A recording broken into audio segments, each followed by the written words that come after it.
Hello, everybody. Welcome to the second session of the symposium, which is dedicated about neurophysiology, circuit dynamics, plasticity, and resilience. And we're going to start with Matthew Lovett-Barron from UC San Diego. And the talk is Neural Circuits Sustaining an Odor-Driven State in Fish.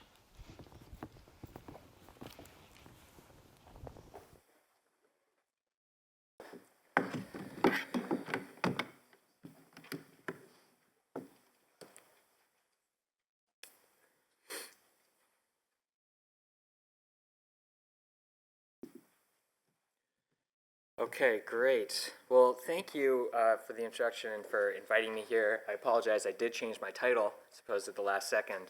Yeah, my name is Matt Lovett-Barron. I'm at UCSD Neurobiology, and yeah, I have the good fortune of being part of this larger Allen Discovery Center on Neurobiology and Changing Environments. So you've already heard a little bit about this, and so I'm going to tell you a little bit about the work in our lab on threat perception in fish and how we're trying to use this as a platform to study how environmental variables alter neurobiology and behavior in aquatic animals.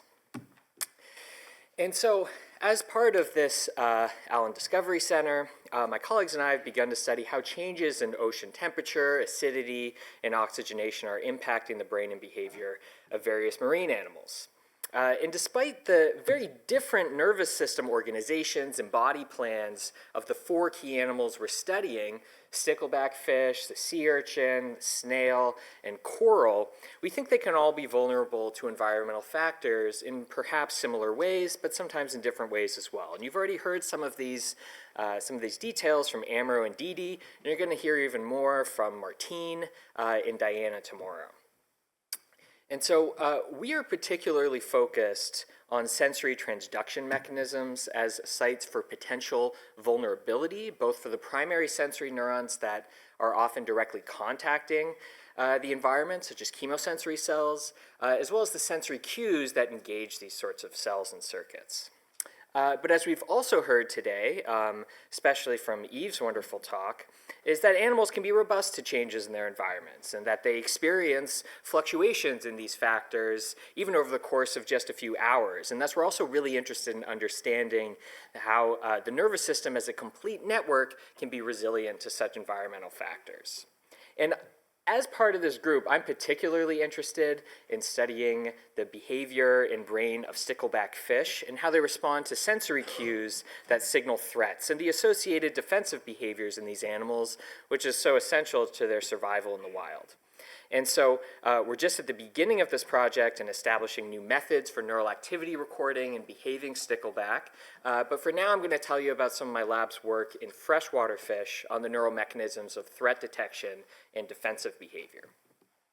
And I'm just going to briefly tell you about two projects that was led by my first two PhD students. So first I'm going to tell you about Grace Padilla's work on studying the neural mechanisms of olfactory threat detection in larval zebrafish. And I'm going to tell you a little bit about Roshan Yu's work on visually based threat detection behavior in collective escape in schooling glassfish. So first, we've been using larval zebrafish as a model system to study how brains produce and sustain internal states. And we started studying behavioral responses to this odor cadaverine, which is a product of the flesh putrefaction pathway. And cadaverine smells exactly how you think it would, based off of its name. And it prompts avoidance behavior in most fish because it indicates the presence of a predation threat. Another animal was just killed or injured nearby. And we know that olfactory responses to many odors, including cadaverine, is impacted by environmental factors such as temperature as well as pH.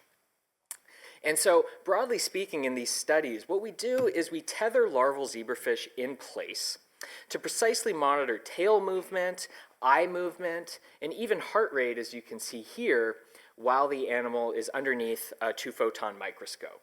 And an advantage of having animals very precisely tethered is not only can we image brain activity, but we can also precisely control sensory stimuli that are available to these animals, including odors.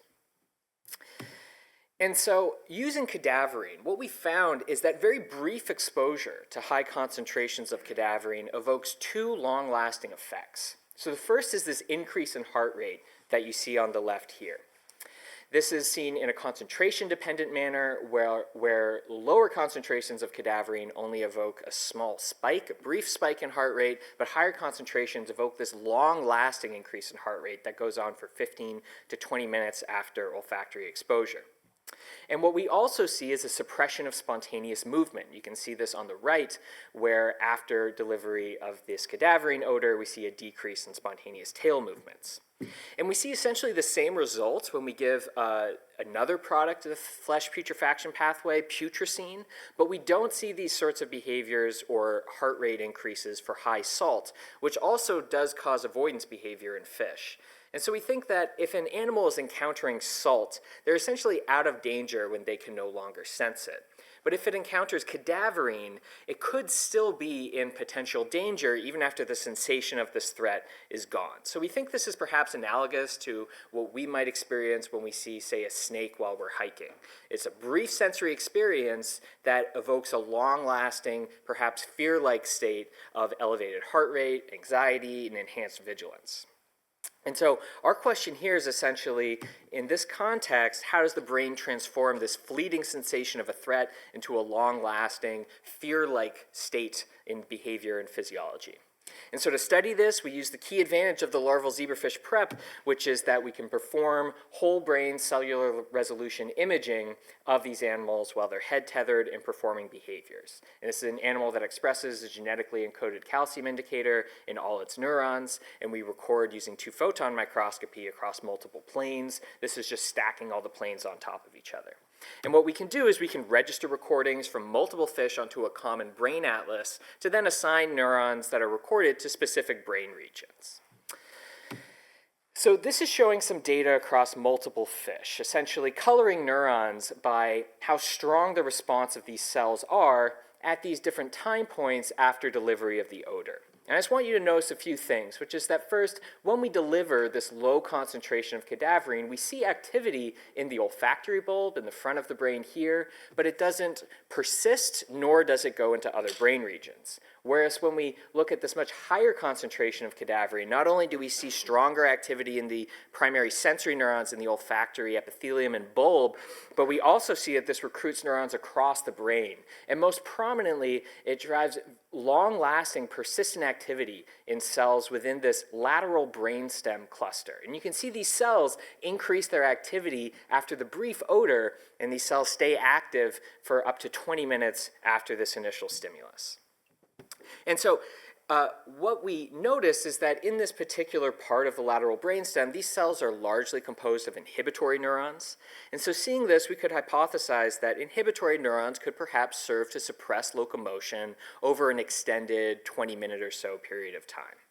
And so in work I don't have time to show you, we found these neurons are indeed GABAergic, but that they do not impact the neural encoding of sensory input, visual stimuli, auditory stimuli, and so forth, but that they rather raise the threshold for movement generation by locally projecting onto spinal projecting neurons in the medial brainstem. And so when we activate these GABAergic neurons using optogenetics, we can suppress visually driven locomotion even in the absence of cadaverine.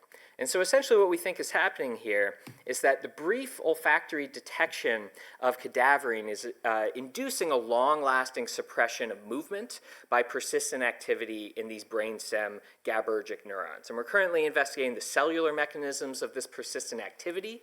We think it's driven by a relay between the olfactory bulb and the brainstem via dopaminergic neurons in the hypothalamus and other regions of the diencephalon, and we're also investigating what the role of this elevated heart rate is, because, for instance, when we just stimulate these brainstem GABAergic cells, we do not see a change in heart rate.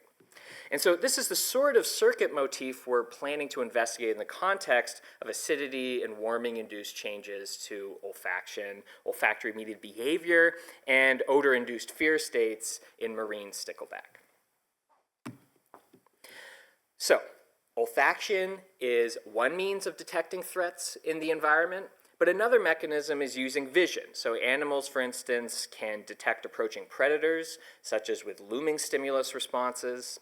But for many fish that live and move in groups, like schools and shoals, they can also infer threats and danger by observing the movements of their social partners. And some of the most overt and dramatic movements that fish can execute are escape behaviors, like this C bend in zebrafish, where you see this organism bending their body into a C and jetting away from a predator that's shown to the left of this fish. And it's well known that groups of animals, collectives like schools and shoals, are more efficient at escaping from predators than individuals can alone. And this is believed to derive from animals' ability to react to their neighbors' escape behavior. And it's also known that collective behavior is influenced by environmental factors. Here, this is showing that the speed of collective movement in fish is impaired by raising water temperatures. So, detection of social escape is what's causing these sorts of collective predator avoidance behaviors. To an aquatic predator here on the left, causing this cascade of escaping animals, or the synchronized diving response on the right in response to an aerial predator. And, this is essentially a case where an extreme change in movement and posture is signaling something specific to social partners, that there's an imminent danger approaching. And this is a key benefit of collective living, better protection from predation. And so we want to investigate the neural basis of this threat detection by social information transfer. And here we didn't use zebrafish larvae, which do not school, so instead we used an animal called the microglassfish. And this is really a remarkable animal that presents us with a number of useful features. These animals are tiny, even when they are fully socially mature in comparison to an adult zebrafish, as you see here. They're relatively transparent, even as adults, allowing for the sorts of whole brain cellular resolution imaging we can perform in a larval zebrafish. And most importantly, they exhibit classical schooling behaviors in the lab. And so in some work we recently published, we found these animals are able to school using their sense of vision. Essentially, they are attending to the position, posture, and movement statistics of their neighbors. And so we've been examining visually driven escape behaviors in the lab. And so here what I'm going to show you is a video of a group of Danionella while we deliver a visual stimulus to a screen that's placed at the top of this arena.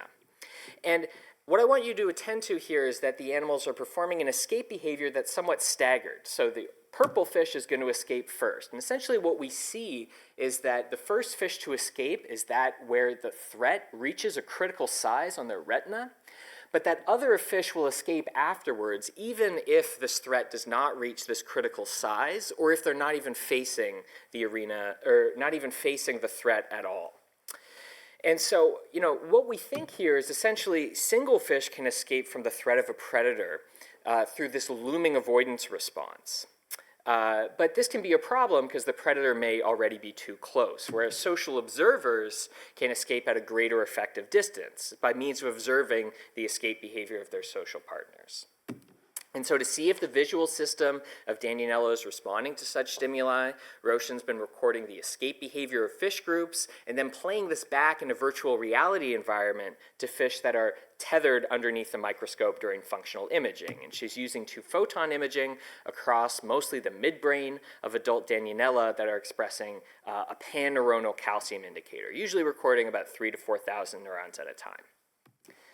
This is an example of one recording plane just showing neurons colored by the correlation to observing swimming conspecific stimuli. You can see this is largely driven in the retinal recipient part of the fish's brain called the optic tectum. This is homologous to the superior colliculus in mammals, as well as this region of the thalamus, which is responsive to biological motion.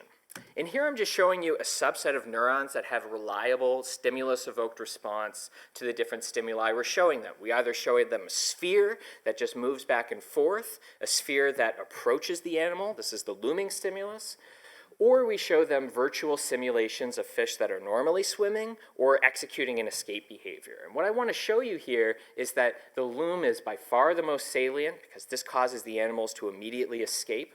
But the cells that are responsive to the social actions of the virtual partners are particularly potentiated when these partners escape. And you can see this by the increase in activity in these subset of neurons that respond to both these stimuli but have a relative increase in gain.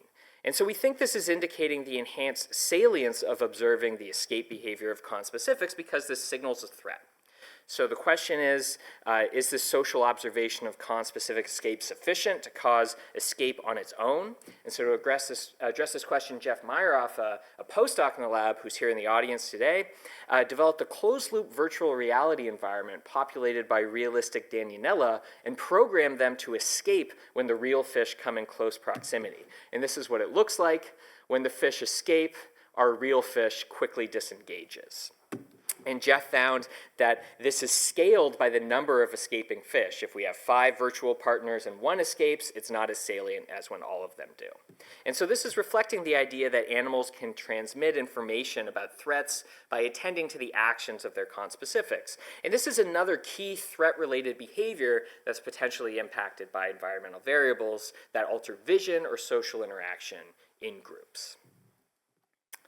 Okay, so this was just a brief view of 2 projects in my lab detailing how different sensory systems and neural processes in fish brains can detect threats in the environment to promote defensive behaviors and ensure their survival. And we're going to be investigating these sorts of projects in marine organisms as well, particularly stickleback that are reared in environments with contemporary or end-of-century pH, temperature, and other variables. And I just want to close by saying that, to achieve these aims, I think as a community, we really need to establish tools for this sort of large-scale optical neurophysiology in new model systems, particularly marine organisms. We already heard about the terrific work by my colleague Amro and the sea urchin. This is showing GCamp imaging from one of their spines, as well as work from my colleague Brady on imaging jellyfish as well. And I also think we need to establish tools for behavioral quantification in both freely moving and tethered animals to better understand how animals are adapting their behavior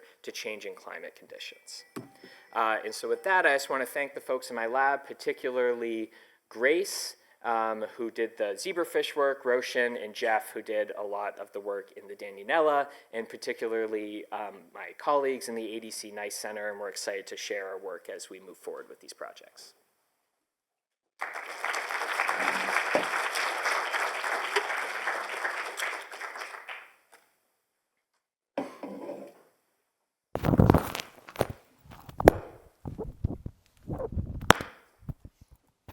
Oops, I work on the microphone.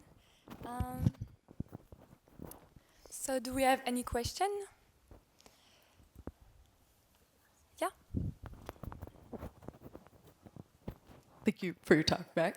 I was curious if you're also doing glial imaging with the zebrafish because of kind of the whole statewide response. Are you investigating that Yes, as well? we absolutely are. We're doing whole brain imaging of glia as well. We were expecting, honestly, for them to be involved in this response. We see that they have more of a transient response to the odor rather than having a persistent response. And so, but you're on the right track of thinking that probably the spiking activity of neurons is not sufficient to mediate something like a 20-minute long time scale, and so we're also imaging intracellular signaling pathways because we think this can be important. And this is where new sensors for things like cyclic AMP and protein kinases is particularly useful. Yeah. We have a question from Felix. Hi, thank you. Great talk. I was wondering if the collective escape response also occurs if vision is impaired, because in the natural habitat of these fish, sometimes the water may be cloudy, and so using different senses, lateral line, or potentially even the auditory system in these auditory fish could be an alternative. Did you look into that? Yes, this is a great question. So first of all, we have ablated the lateral line system, and it seems as if their schooling is pretty similar. They slow down a little bit, but there's not big changes in their interactions with one another. And because they can show this behavior with vision alone, we think this is sufficient to explain some of it. But of course, when animals are really escaping, they will often bounce into one another, and so those can certainly contribute to their escape. What you're referencing is that these animals live in somewhat murky waters, and so they can't see that far. And what we found actually is that these animals school not by attending to a large population of other fish around them, but rather by essentially perceiving and copying the posture of whatever is their nearest neighbor. So we think they're really attending to a small individual animal or small group of animals to perform these sorts of collective behaviors, and any behavior in a large group sort of emerges from this. In terms of their vocalization behavior, where males are able to produce click-like sounds by acting on their drumming apparatus, we haven't recorded those sounds in these sorts of escape behaviors, but it's entirely possible that they could use this as a means of communication as well. And we have a last question here.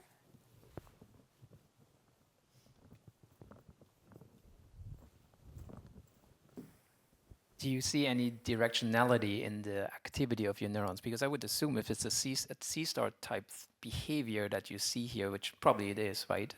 Then there's directionality somewhere in the movement, at least. Do you see that reflected in your neurons? Yeah, this is a great question. This is something we initially thought we would see, is that the visual system would be determining what is the direction of escape and that they'd be following it. Rather, what we find is when we look at the escape behavior of these animals, they don't all escape in the same direction. They perform something more akin to a flash expansion, like when you run towards a bunch of birds and they all go in this direction. These fish appear to be doing the same. And in experiments I didn't show you is that what we found is that this escape response is largely driven by the disappearance of conspecifics specifically. So what we think is happening is that the animals can move a lot faster than they can see. And thus, when a conspecific suddenly disappears, this triggers the escape behavior. And Jeff has done these same experiments with virtual animals, but instead of escaping into the distance, they just disappear. The disengagement looks identical. And so we think that they're perhaps not able to see as fast as these millisecond timescale see, bend, and escapes, but rather they respond to unexpected rapid movements somewhat indiscriminately by escaping in any direction. Exactly. We think this is really different from the Modner cell, and in fact, I don't think this is driving the Modner cell. The Modner cell is certainly being driven by the animals that is actually perceiving the loom itself, but for the animals observing the social escape, we think it is likely not driving the Modner cell and is driving other reticulospinal neurons.